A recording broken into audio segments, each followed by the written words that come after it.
Válka ve Vietnamu byla další brutální kapitolou studené války. Tato válka se dramaticky lišila od jakékoliv války, ve které Spojené státy se účastnili předtím. Nebojovali totiž proti běžné armádě, ale proti armádě složené z partizánů, což je pro normální armádu velmi těžký úkol. Proto si nahrazovali neúspěšnost brutálností.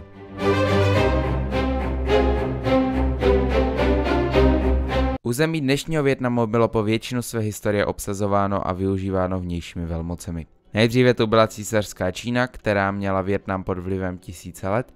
V 19. století se ale na scéně objevili noví hráči z Evropy, kvůli kterým Čína ztratila v oblasti svoji moc. V roce 1877 Francie obsadí velkou část jihovýchodní Asie a pojmenuje ji francouzská Polynésie.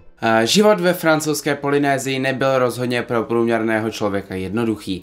Francie v oblasti měla jen malý dohled a proto si mohli místní guvernéři dělat v podstatě co chtěli.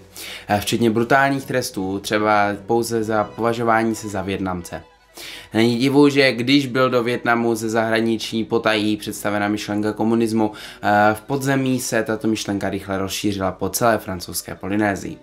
A nesmíme zapomenout, že komunismus chtěl osvobodit všechny tvrdě pracující, nesvobodné chudáky, kteří trpěli pod mocí imperialismu. A do čela tohoto podzemního hnutí se dostal jistý Nguyen Xuan Chung, více známý jako Ho Chi Minh. Ho Chi Minh byl velmi cestovalý, byl v Evropě, v Británii i ve Spojených státech, ke kterým velmi vzhlížel. On sám studoval americkou revoluci, ústavu a usoudil, že by jeho národu mohly Spojené státy pomoci dostat se spod imperialistické vlády. Během versajských jednání spolu s pár dalšími Vietnamci podal Francii neúspěšnou žádost, aby byl Vietnam také osvobozen. Přihlížel také Leninově revoluci, kterou velmi blízce sledoval a rozšířil její myšlenky převratu imperialismu po Vietnamu. V roce 1930 zakládá Ho Chi Minh svoji indočínskou komunistickou stranu, která měla jeden cíl, a to osvobodit jeho území z francouzských spárů a ukončit imperialistickou vládu nad jeho územím. Příležitost pro revoluci ale přišla z nečekaného místa. V roce 1940 napadá Japonsko v rámci rozšiřování svého vlivu a honu za přírodními zdroji francouzskou Polynésii. A nejdřív odzbrojí a po osvobození Francie v roce 1944 i vyhostí všechny Francouze. Ho Chi Minh se v roce 1940 vrací do Vietnamu, aby začal organizovat partizánský komunistický odboj proti Japoncům. V roce 1945 už měl asi 10 000 bojovníků a s japonskou kapitulací nastal ve Vietnamu chaos. Ho Chi Minh tohoto chaosu perfektně využil a začne svoji revoluci, během které se aktivně snaží spřátelit se s Američany. Sice to byl komunista, ale jeho cílem bylo hlavně osvobodit jeho zemi, ne nastolit komunismus. A proto mu Mao a Stalin ze začátku nevěřili. Američané s ním navázali kontakt a vyznačili ho jako hlavní kontaktní osobu ve Vietnamu. Proto, když Ho Chi Minh vyhlásí Demokratickou republiku Vietnam, Američané stáli vysloveně vedle něj. Vypadalo to, že Vietnam se stane americkým spojencem, ale to se nestalo. Francouzi chtěli svoji kolonii zpátky a jelikož nechtěl Truman podporovat komunisty, od Vietnamu se odříznul a začal financovat francouzskou vládu. Proto 16. prosince 1946 začíná první indočínská válka, ve které Francouzi se pokusí ze začátku s americkou podporou nastolit svého vládce. Válka skončí 20. července 1954 a v následující mírové dohodě je francouzská Polynésie rozdělena na Laos, Kambodžu a 2 Vietnamy rozdělené podél 17. rovnověžky. Demokratická republika Vietnam na severu a vietnamský stát na jihu. Na jihu se moci chopil Ngo Dinh Diem pomocí skorumpovaného referenda.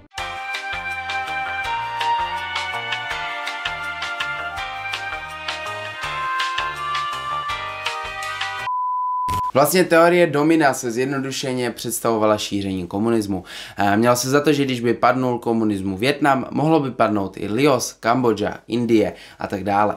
Nakonec se ukázalo, že se v podstatě jednalo o nesmysl a i když Vietnam časem padl pod komunismus, tak se komunismus dál nerozšířil. Po atentátu na Ngo Dinh Diema a různých incidentech, jako například odstřelování americké válečné lodi v Tonkinském zálivu, do Vietnamu oficiálně vstoupila americká armáda. Americká účast začala velkou bombardovací kampaní severu a následně i americkým vyloděním na jihu.